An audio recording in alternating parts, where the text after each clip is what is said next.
Hey, just a heads up that the following content may be disturbing or triggering for some listeners and is not appropriate for children. Please take care of yourself and others who may be listening with you. Welcome to the Bonus Babies Podcast, a show that has no easy answers, only hard questions. I made me who I am today. I did this. I did the work. I did the therapy. I did the schooling. I don't want to give my parents more credit than they deserve because I decided to do the work to become the woman I am. It was an active choice. There was a time where, I could have went left. And I, on a daily basis, make the cognitive choice to keep going right. I make the choice not to react off of my emotions. I make the choice to understand that feelings are fleeting. And I make the choice to understand that, I have a say over my life and that life isn't just happening to me. Can you tell me what you call the kids who you've cared for over the years? We feel that the children that we receive coming into our home are bonuses. So we call them bonus babies. I love that. This is your host, Jane Amelia Larson, and I'm a CASA, a court-appointed special advocate volunteer for youth in foster care. Yeah, I know it's a mouthful. In the same way a CASA works, I explore all things in the foster care maze by talking to kids, parents, caregivers, attorneys, social workers, therapists, really anybody and everybody who will speak to me to keep the conversation open and the information flowing about all things CASA. Hi there, this is Jake Eberly, the producer of the Bonus Babies podcast, and today Jane Amelia speaks with Alexis Longmire. Alexis went into kinship care with her father's parents when she was about 9 years old. Her grandparents raised her and two of her brothers, and despite being separated from her parents, she stayed deeply connected with family. She now runs a fashion magazine and works as a stylist, using clothes to empower women, but she'll share the details. Here's Alexis Longmire.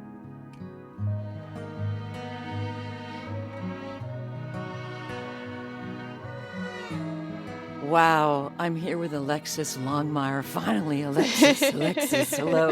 Hi. Has it not been? This is our fifth time trying, so I'm glad we finally made it happen. Yeah. I mean, the truth is I wanted you on this for years, but then now we've been trying for a couple months maybe, right? And now you're here. So thank you so much. Yes. Thank you for just, being consistent and wanting to still work with me. I appreciate it. I appreciate you. Oh baby, I want you. You're so cool. Okay, so you're from Los Angeles, right? Yes, I was born and raised in Los Angeles. Okay, let me take that back. I was born in Riverside, Moreno Valley, Riverside County. And then I moved down to Gardena, California when I was around 4 years old. And so I've been in Gardena ever since then. Right. So how were you raised? Under what circumstances? Because I know you spent time in foster care, but we haven't talked about it at all yet. So is it going to be all new for me, and I think a little bit for you? Yeah, you said as well, right? I don't ever really talk about my experience in care because I think to me it never felt like I was in care. I was raised by my father's mom and my father's dad. They raised me. My mother and my father both went to prison together when I was around 9 years old, and my grandparents took us in. And though we never spent any time away from our primary family, we did now. She had guardianship over us, and so we were hers. Right. And when you say you had a brother or sister, a couple sisters? Yeah, so I have two brothers that moved with me. I have an older brother and then I have a younger brother. And then my mom was pregnant with my little sister at the time of going away. So I have a little sister as well who was born maybe like a year after we went into the system. And so she doesn't live with me, but we are extremely close. And my grandmother tried to make sure that we stayed connected as much as possible. So you were 9. So did you understand what was going on? Did you understand, did your parents just disappear one day, or was it explained to you? How did that roll So out? they didn't just disappear one day. It was like kind of the most traumatic thing in my life. Our house was raided the 2 days before Christmas, so the 23rd. Oh, what a drag. Oh my gosh. Yeah, and my mom was actually having a Christmas party. She was really like popular for her Christmas parties. So she was throwing a Christmas party and they raided us right before it started. And so after the raid, probably the next day we were moved to our grandmother's house. We weren't, because our parents lived the life, they were gang members, and they were more reputable gang members. There was a lot of protection around us as children. So from the moment they were taken into jail, there was family members kind of hiding us for a little while so that CPS didn't take us, so that my father had time to give his mom the rights to his children. It was very much so done in a way to protect us from ever going into actual foster care. And so it wasn't a surprise, but it was like kind of this understanding that our parent, they're going to go away for a while. We went to children's court. My grandma kind of made us aware of the fact that, like, I'm going to be taking care of you guys, but you still have parents and they do love you. Hmm. So how was it at your grandparents' house? Did you feel wanted? Did you feel Yeah, loved? Or honestly, before moving in with my grandma, she was already a really present grandmother. So we had a very great relationship with her prior to living with her. And then living with her, from my perspective, I since I'm now we're grown, so I've kind of talked to my brothers. I understand how we all look at things, but from my perspective, it was a drastic change. One, we went from living with like a 25-year-old mom to like now an 80-year-old woman. So there's that idea wow, that yeah, yeah. we weren't allowed to play outside past a certain time, and she never let us stay after school without like being parked in front of the school the whole time. She never let us. She So she was was on like it then, right? She was like, she was I yeah, like to say she was yeah. almost like the perfect parent because she had so much time to kind of hone in on her skills. So definitely wanted, definitely loved. Although she had this saying that like love has nothing to do with it, so you don't use that as a reason as to why you should or shouldn't do something. But um, she definitely let us know that my father was her only son, and so to her it was almost like a no-brainer that she would care for his children, because it was an extension of her love for him. But still, that's like a big responsibility because there she is. Right, all of a sudden, she's got a house full of Yes, kids and again. I think it was a bit of a shock for her, but also because she was now retired, and she didn't, I don't want to say she didn't do much with her days, but she didn't have a whole lot going on. So she took on the challenge with a supernatural strength, because she didn't make it seem like we were bothering her, which I now look back and I'm so grateful for. My grandfather at the time, he was disabled, so she was already in a caretaking space. So we definitely added on that extra level of work because she was already having to kind of care for her husband. But we just kind of found a system and a rhythm, and we had our community that kind of helped her. We had a village. She had a sister who was about 20 years younger than her. My auntie Donnie was always, every week, my auntie Donnie was showing up and just supporting her and us as much as she could. My mom's side of the family also would take us for certain weekends and, just kind of alleviate as much stress as they could. We did start going to Peace for Kids very early on living with her. So probably within the first 6 months, she found us activities to do. And um, like we were very involved in church. So she kind of, she took on it headstrong, but it was definitely an adjustment for her. So did you have a chance to see your folks at all? Yeah, and no. Yeah, and what was that like?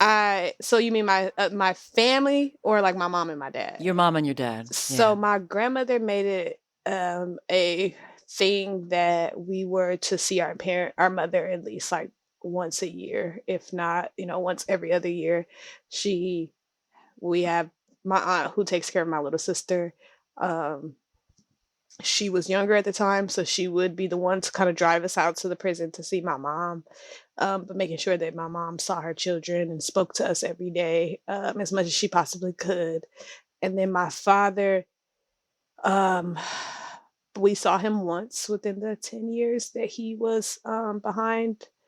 And it was because he felt like it was too traumatic. He didn't. So the one time we did go, I remember us the first day we weren't allowed to see him because we didn't have the right clothes on or something. And then my little sister, technically, she didn't have guardianship over her, so she would have to get, paperwork to prove that she could bring the other little girl down. So it was just a lot. And my father kind of had a conversation with my grandmother where it was like he didn't really want us coming to the prison. He felt like it was traumatic for both him and for the children. Yeah. Listen, I can hear in your voice how difficult this is to talk about. And I really appreciate it because these stories, a story like yours, is really important for people to hear. It puts a face to an event, right? Yeah. It's not just that thing that happened to that young girl and her family. It happened to you. Yeah. And every day you've had to live with it, even now, right? Yeah. Yeah. When you talk about it out loud, and I've personally not, because of where I come from, my parents being reputable in our community, it was almost like if I talked about the trauma, I was embarrassing them or maybe putting like this shame over my family. But that's the reality of what happened. That is it. The other day, my father was helping me with my car at my friend's house. And my friend said to him, as long as I've known Anthony and Alexis, I've never met you. And so when we got home, my dad did let me know that he didn't know how to say it was because he was incarcerated. And so he just kind of brushed it off and whatever. But that is the reality as to why for 10 years, friends didn't meet him. Uh, and, it's something we deal with as his children. It's also something my parents deal with as well, knowing that they weren't present. And so, do you have a relationship with your mom now too? Because you have one with your dad, right? Who's Yeah. helping you out. Yeah, you Yeah. got to. Yeah. Um, I have a relationship with my mother as well. She just lives in Denver, Colorado. So she moved about when I was in college, she moved to Denver. And my father being an only child, he didn't. So my mother actually got out of prison. She only did 5 years. So my mom has been out since I've been like in the seventh grade. Um, so she's seen a little bit more in my life. She was there when I graduated middle school, when I graduated high school, and went to prom. And so my dad didn't get out until I was in college. Um, and yeah, so my mom moving to Denver, even though it makes it a little harder to have that like normal relationship that I guess people have with their mom, it's the best thing for her. So I've accepted it that my relationship with my mom looks different than other people's. Right, but when she got out, you didn't want to go live with her. Or that wasn't an option, or was it that she needed to get herself together before she could get her kids back? Yeah. I like to say she didn't realize who she was signing her children over to. I had a grandmother who was extremely strict, and cared very much. At this point we'd become her kids. So it she was very much expecting my mom to kind of get her life together in a certain way in order to get us, and she was not able to do that in a timely fashion. And so we just kind of aged out. I don't think she ever really stopped trying. She just wasn't moving fast enough. And so it got to the point where, like, I'm 18 now, I'm moving to college. And so the best choice for her was to move to Denver. She does have a two-bedroom, so that we can visit and, spend the night if we want to visit her.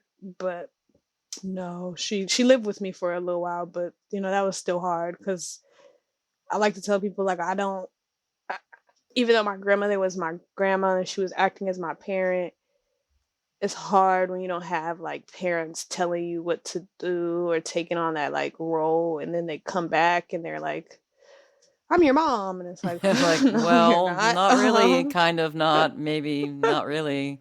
It's a little shaky there. So, and it's no disrespect to her, but it's hard for me personally and for a lot of my friends in care to understand that dynamic of not having a parents for so long and then kind of all of a sudden having.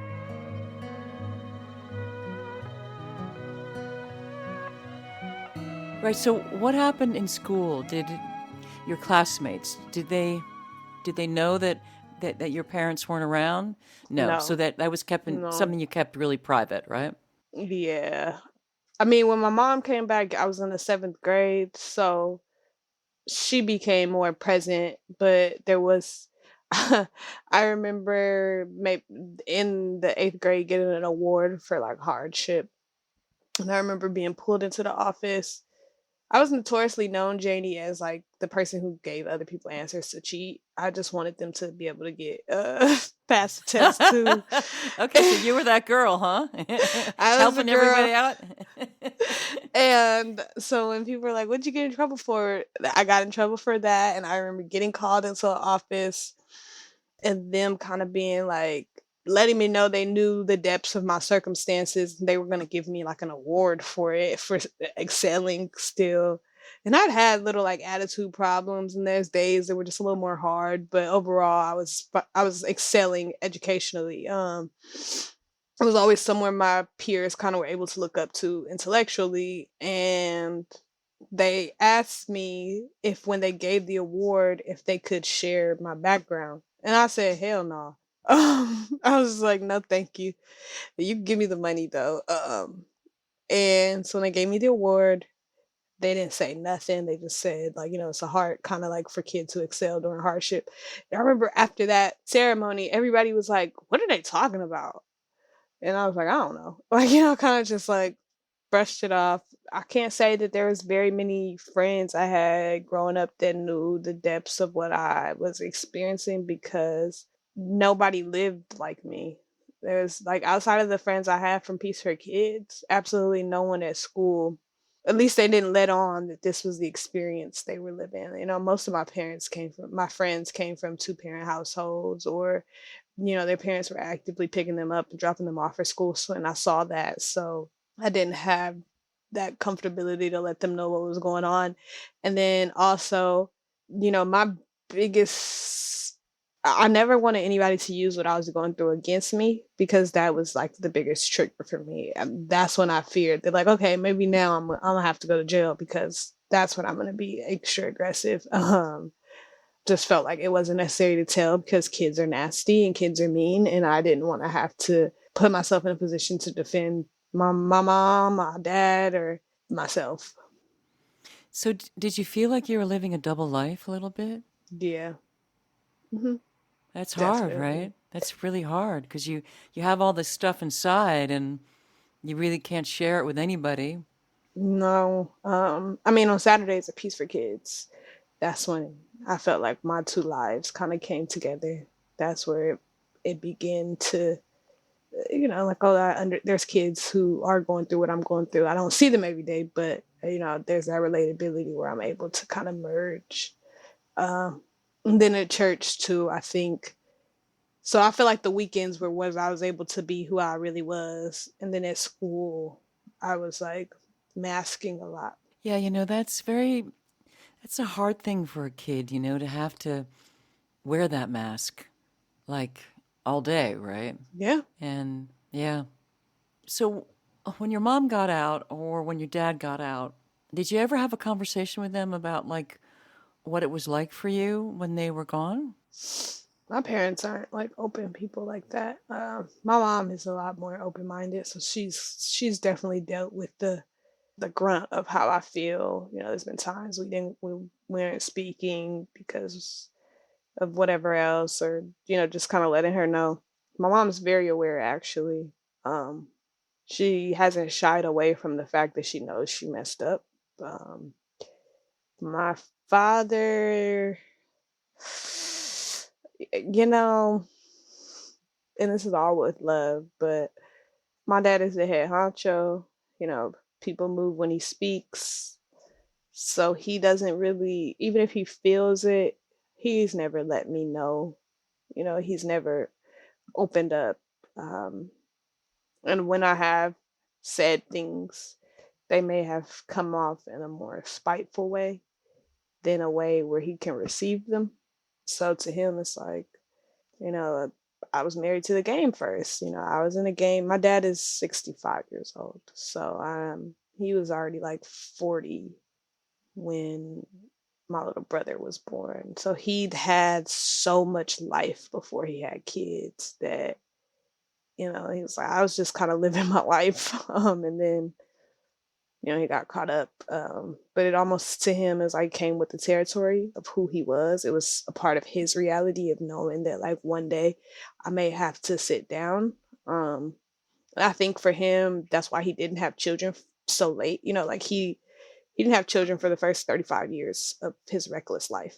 So he definitely didn't want to bring them into this kind of situation. So I wouldn't say we've had extremely a lot of open conversations. My grandmother was still alive when they both cat out. So I think my grandma was still my anchor. And so I didn't feel like I needed them anymore. Like when my parents got home, I didn't have that wish in my heart anymore to go live with my parents, for them to be together.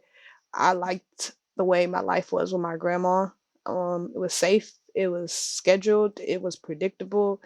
It didn't involve what I knew, the first 9 years of my life. Right. So right, that's the thing. You felt loved and taken care of and felt safe. I mean, that's what kids so desire, right? It's Yeah.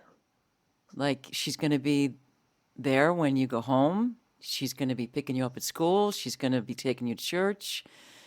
And she's there, she's there, she's there, she's there. I can't think of one time where I called my house phone and my grandma didn't answer it.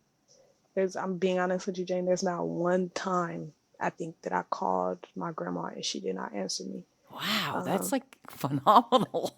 I mean, even yeah. if she really loved you with all her heart, that's kind of like a huge feat. When I got to college, I spoke to her every single day.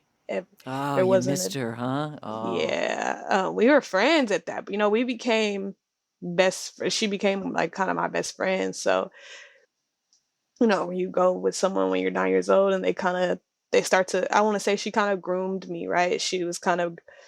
I was the girl she didn't have. My father was her only child. So she was kind of grooming me to be a certain way, and we became really close. So I didn't have that feeling of like, oh, I can't wait till my mama get back, or I can't wait till my dad get back. It was more so just they're here, they're back. mm-hmm.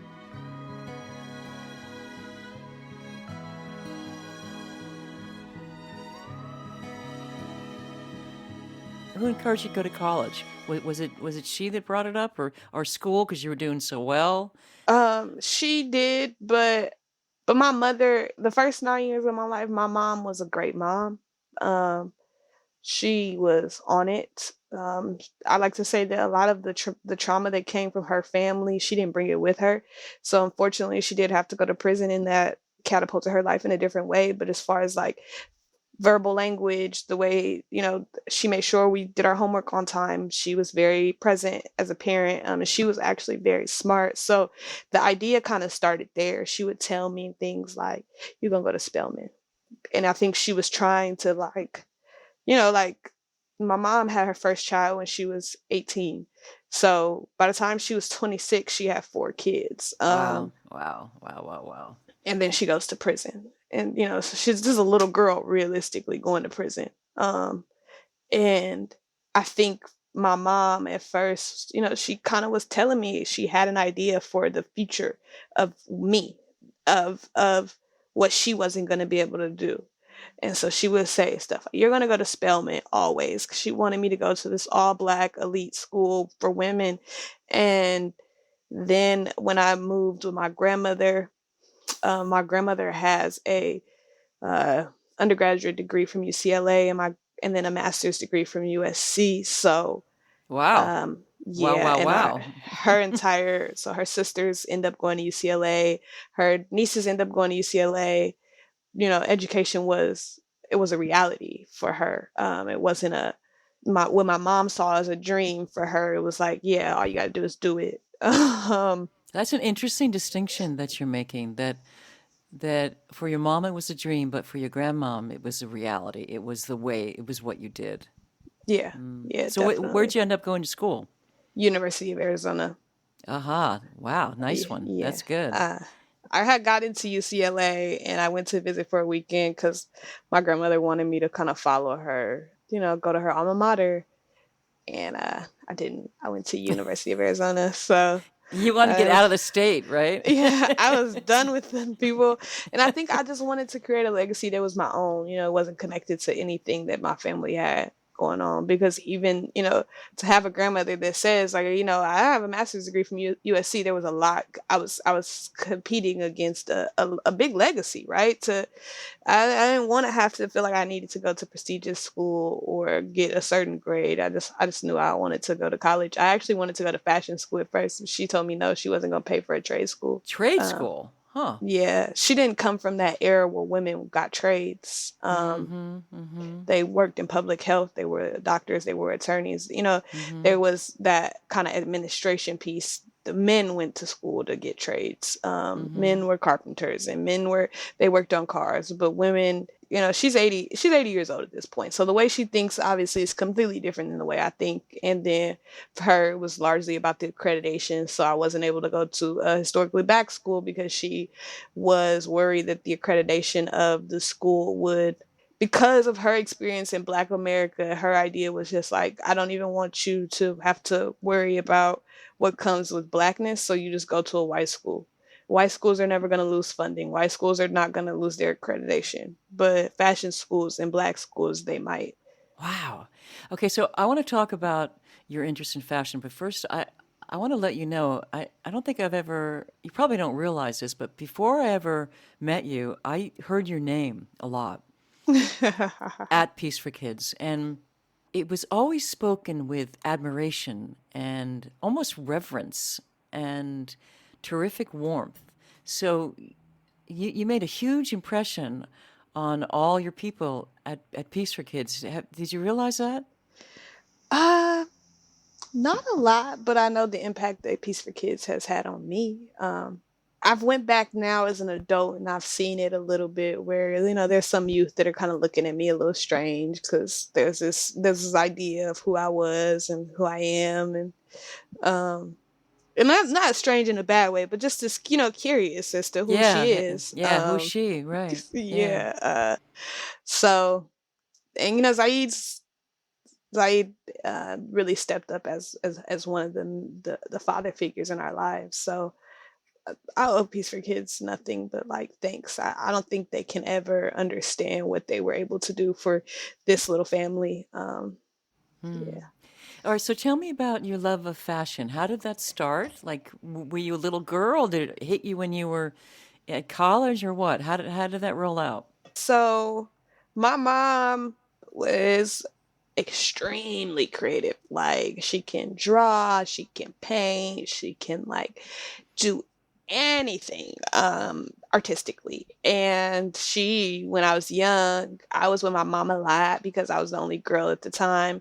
So she would get herself clothes and then she would cut them up or change them up, or she would dress me and my brother with those things that said Sunday, Monday.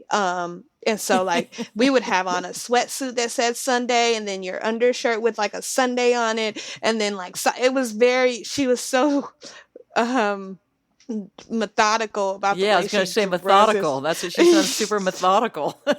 And when I was a kid, I kind of picked up on that. My family was, I always say, they were fly. Flyness is something that kind of ran in my mom's side of the family, where it's you could be a lot of things, but you need to step out and be fly at all times. So my mom kind of had this reputation to upkeep that her kids needed to look a certain way. That's where it really began. If I could really put it in my head where it started, my mom actually named me after Alexis Kobe. From Dynasty. Yeah. And so when I was a kid, she would kind of tell me you're gonna be like her. She was fly, that's for sure. I mean, Yeah. You're right. I mean, she had it all going on. And so her attitude, her everything about it, my mom was like, this is who I want you to be like. It was kind of interesting to see her idolize this woman so much that she wanted her daughter to be Alexis Kobe. She was like, she's a hard body and she doesn't let anybody push her over, but she looks good all the time. And so I kind of had this idea, in my head, and I never, yeah, it just kind of started there. Then when my mom got taken, uh, I went in her room and I grabbed like my favorite item that she would wear and I slept with it, for a couple days. And then when I left the house, I still had it with me. I remember it was too big and I was trying to put it on and tie it up so I could wear this shirt, but I was really attached to my mom's clothing. And that's kind of where it started. If I can remember, that's where it began. And then maybe like 10 years old, I get a mentor from Peace for Kids. Her name is Shonda. I call her my godmother now, but she at the time had a roommate who was a stylist. And so maybe like after a year of working and mentoring me, I came over to her apartment. I had to use the bathroom so bad and I ran into her roommate's room and there was a computer and I remember now that I'm older, I remember that you remember those big MacBooks, Yeah. Mac computers that still had the backs Yep. on them? Mhm. And so she had like 3 of those, and so I'm like, dang, this lady got some Wow. money because why does she have all these Mac computers? And then she had racks of clothing in her room. And so I went to the bathroom and I came back out and I looked at the computers and she was styling for a Nickelodeon show at the time, but there was just clothes everywhere. And I could see that she was trying to make the clothes work on this person. And I walked out of the room and I asked my godmom, what does Okera do? And she's like, Okera is a stylist. And I said, okay, well, I'm gonna be a stylist. That's it. And It's like that's what I'm doing. yeah, that's what I'm gonna do. And from that moment on, my universe, my world, just began to kind of navigate towards that way. Outside of my grandmother not allowing me to go to fashion school, there's been no one on my journey that has discouraged what it is that I wanted to do. I actually got to go when I was in college, my senior year. So my first year out of college and my senior year in college, I actually interned under Okera. Um, and so to be able to reach back out to Okera and say like, 15 years ago, you are what made me want to do this. And then to be able to work under her Wow. was, How what a great opportunity, and also that you could share with her the impact that she made. yeah, Very cool. yeah.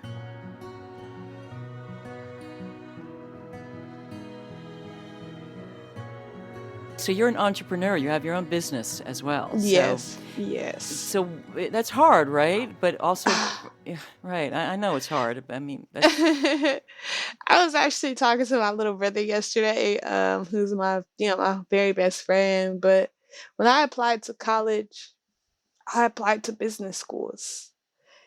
I think that entrepreneurship was always for me. I don't think that even though I couldn't put a name on it when I first, started to understand it, I think that being an entrepreneur for me is natural. It's hard, but it's natural for me. It's easy for me to take initiative. I'm a self-starter. I'm very disciplined. I, as Zaid says, I am a natural leader. I'm not the loudest in the room. I'm probably not even the smartest in the room, but when I work, I work. And so I think that power is kind of undeniable. And yeah, when I graduated, my grandmother was like, "You coming back to LA?" COVID was happening. She was very afraid. And I'd been working with Okera at this point, so I'd been coming back and forth to LA like every month, kind of really trying to get my foot in the door as far as fashion. I knew at this point that I wanted to be a stylist. Um, but if we rewind this a little bit. Let's say the junior year in college, I was applying for internships everywhere. And I was like in the recruiting group for Louis Vuitton. And I was like, okay, I'm going to go be a buyer, and then I'm going to work my way up. I'm going to become a CEO, and that's what I'm going to do. And then I looked around the program I was in because I switched from business to retailing with the emphasis on fashion. And there was like not one other Black girl in any of my classes at any time once I switched into fashion. And so that already kind of put a little internal pressure on me, because I started to, for the first time in my life, feel like, okay, maybe I'm not going to be able to do what I thought I was going to do, or maybe I'm not good enough, or maybe being Black really is a thing, because I didn't experience racism really in LA. My grandma did keep me very sheltered. And then at Peace for Kids, it was, the goal was to be exposed. So there wasn't that like layer of, oh, you're Hispanic, you're Black, you're white. It was just like we all this melting pot. So I'd had experience around white people. I just never had this feeling of like, oh, I'm the one in the room. And that is what birthed my website, because I wasn't getting the internship opportunities. And at some point I was like, and I'm being honest, Janie, it was because I had extremely long nails that had designs all over them. It was because, my hair was in these intricate designs. And it was because I was bold enough to like not wear a two-piece suit to interviews. I did try to I was trying to be myself at the end of the day. And I remember one of my professors, I came in and she was just like, oh my God, I love your hair. Or she either said my hair or my nails. And I was like, yeah, but I'm not going to be hired. And that kind of birthed my business. My website was born out of that, where I started to just push out all of what I knew about fashion onto the internet. And then that's what opened the doors for fashion for me. It wasn't the degree at that point. Right. So you made it happen, right? Mhm. Yeah. Yeah. Yeah. I was like, I think I told the teacher, I'm like, you guys love my hair and my nails so much, so I'm gonna talk about them. It started off of my business started off of me feeling like there was no space for me in anywhere else, and I didn't want to keep competing. I never was a competitive person. I never excelled because I wanted to excel. I was just excelling because I was. Right, because you're doing what you like to do and you were good at it. Yeah. Yeah. But that's really interesting that you ended up having to forge your own way when you realized, oh, maybe there's no one going to help me. Maybe I'm not going to automatically be accepted. I got to do my own thing. Yeah, it was kind of like, okay, well, if they're not going to give me an opportunity right now, I'm going to create my own. And then one day, like, I'm going to get, I'm going to have something to show for it all this time. I won't just be sitting here waiting for somebody to say, like, you're accepted. All right, so what's in the works for you in terms of your like big dreams? Like, do you want to like, I don't know, have your own fashion line that's sold all over the world, including in Japan and in Paris, or how big could it go? So currently, last year in April, I was working at Aloe as a director of operations in store. I left Aloe because all of a sudden my vision expanded and I realized that I didn't have a glass ceiling. I didn't have, my biggest goal wasn't to be a CEO of somebody else's company anymore. It became to run my own and build my own, but also to start to see there were so many people that wanted in on fashion that weren't getting in.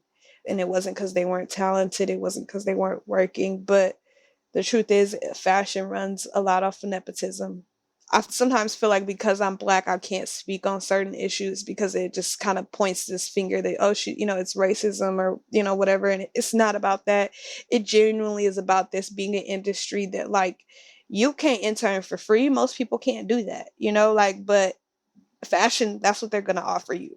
They're going to tell you that that's how you're going to get in this door is you need to intern for free. So my first time interning with a celebrity, nationwide stylist was for free. And that meant I had to have either the savings account or the backing to be able to work for 6 months at a extremely large capacity without being paid. And so when I left last year, I realized that I was going to try to reach the highest that I could go. I run a magazine currently. It's been 2 years. The goal is to make that a national wide magazine and eventually international. I just was able to last month. I connected with a journalist in New York, so now I have one media correspondent out in New York, and so that's my first time trying to reach across the map and take this vision outside of Los Angeles. And then I'm a stylist as well, so I want to be able to style. I don't want to just be able to style the people on the red carpet and the celebrities, but I also want to style the people who genuinely need fashion to change the way they see themselves. So the magazine allows for me to reach more people. I'm Wait, just wait, one wait, wait, wait. person. I love that idea. So you're saying you want to style people to help them see themselves or help them to realize themselves. Yeah. Yeah. I think that fashion is extremely powerful. And the way we look at ourselves every day, the way we feel when we walk around, the compliments that come from other people, all of that stuff matters, and it helps you see yourself in a way that feels a little more worthy. So there's a reason some men put on a suit, because they feel that power that comes from it. Yeah, Um, for real, for real. Yeah. and I know that there are people who want that. They just don't feel like they have the tools to reach that. Especially women who are mothers. They often feel like, their bodies changed. They don't have time for themselves anymore. But imagine how your mom could show up even better if she felt okay with who she is and how she looked every day. So Right. So you're that's it. using fashion for self-confidence, for self-esteem, for re-envisioning, for to helping people blossom. Yeah. That's great. Yeah. Because people think fashion is vanity, and it's not all vanity. Like some of the biggest stars we know are the most insecure people. Yeah, So, for I know in it's so that, true. eh, Okay, so if as you look back now on your experience when you were 9 years old, like how do you think that's informed who you are as a woman now, as an entrepreneur? Because you you seem very you're very calm and focused. And I mean maybe that's all your grandma, I don't know. I would say a natural characteristic of my personality is groundedness. Mm-hmm. I think that that's kind of my root in how I operate in the world, because I I don't really care about what other people say about me. I don't really care what they think about me. And to a certain extent, I think for a while it was fake, right? Where it's like, well, if they don't know nothing about me, they can't say nothing about me. So the fact that because people have never known the backstory to my life, it meant that they don't have an opinion on it. And their opinion doesn't matter because they don't know what it is like to walk in these shoes. Most people will walk in my shoes and break. So a lot of it is my grandmother and being around a woman who essentially she got so old that she didn't have emotions anymore. And it's not that they weren't there, but she learned that kind of to move forward through her emotions. And then the other part of me is, I'm really proud. That 9-year-old little girl, I often say she probably couldn't imagine who she'd be now. And she couldn't imagine that she'd be as resilient as she was. For my journey, it was necessary for me to keep my life a secret. It was necessary for me to move forward. I know that my story might impact another person's story, their journey. So it is something that I'm a little open to now. But I've always felt like it didn't make me. I made me who I am today. I did this. I did the work. I did the therapy. I did the schooling. I don't want to give my parents more credit than they deserve because I decided to do the work to become the woman I am. It was an active choice. There was a time where, yeah, I could have went left, and I, on a daily basis, make the cognitive choice to keep going right. I make the choice not to react off of my emotions. I make the choice to understand that feelings are fleeting. And I make the choice to understand that, like, I have a say over my life and that life isn't just happening to me. So that's kind of why I am the way I am. And I also think that if I lose hope, then I don't know if life is worth living. you know. And that's not being morbid. I genuinely don't know that if I switched my mind to have a darker perspective on life, I don't think that I would be a person capable of waking up every day. So it's a choice for me. I can't wait for people to hear this, Alexis, because it's super inspirational. You are an inspiring woman. I see why I heard your name often mentioned with reverence and admiration.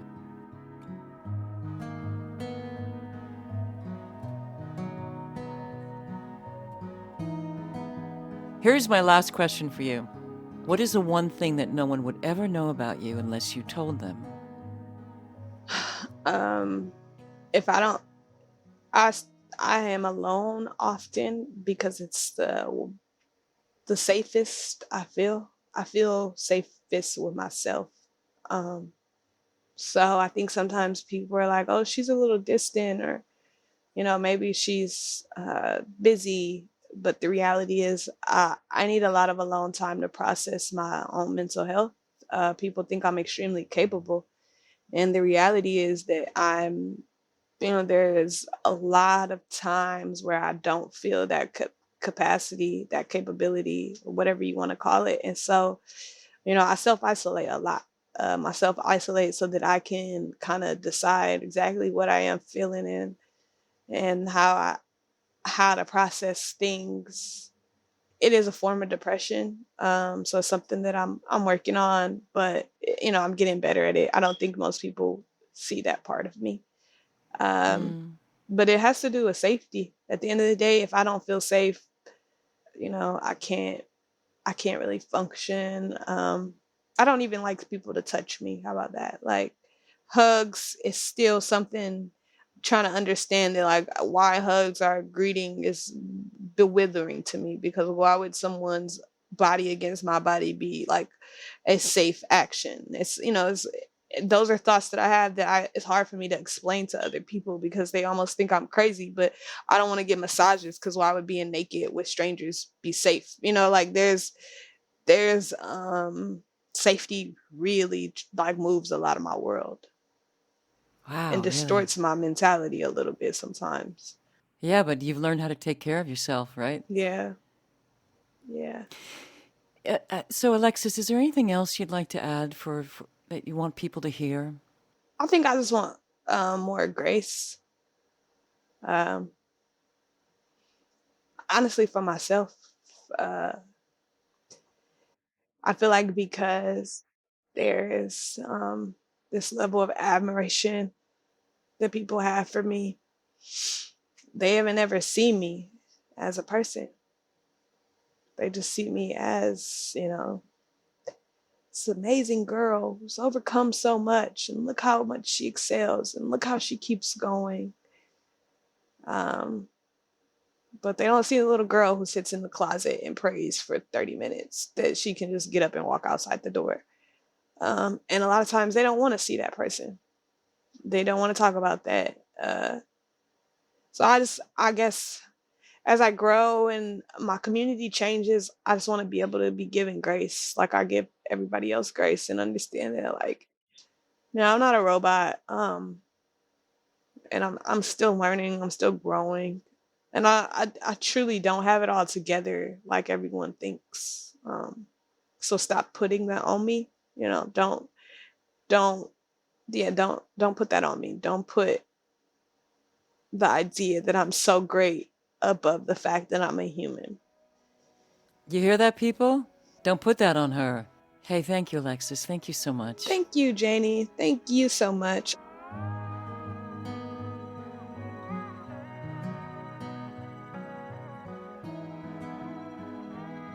Thank you, Alexis, for taking the time to sit with us and share your story. I love what you said about you making all the choices about who you would be and doing the work to empower yourself. It's a big deal. It's something we can all learn from. And using clothes for empowerment fits right in with where you came from and how to help others find their best selves. Thanks again for sharing with us. More episodes coming. Please keep checking in and be well. If you or someone you know is harming themselves or thinking about harming themselves, go to crisistextline.org. If you see something, say something. If you suspect a child's health or safety is jeopardized in any way by parents or anyone else, contact the Child Protective Services Agency in your county. 24-hour hotlines are staffed by trained social workers who will help you through the process, and you can do so anonymously. In California, you can call the Child Protection Hotline at 800-540-4000. So if you see something, say something. You might be saving a child's life. If you want to know more about becoming a CASA anywhere in the country, go to nationalcasagal.org, and in LA, casala.org. And if you want to know more about becoming a foster parent, check out the National Foster Parent Association at nfponline.org. There's also faithfosterfamilies.org and adoptuskids.org. There's tons of other information online as well, so you can just hunt around. We also want to thank the supremely talented Christina Apostolopoulos for her beautiful original music. You can find her music on Spotify or Instagram at Christina Aposto. And also thank you to Yukon Har for his engineering. Thanks for listening, and if you like what you hear and you find it as valuable as we do, please rate us and hit subscribe. You can also make a donation at bonusbabies.org. See you next time.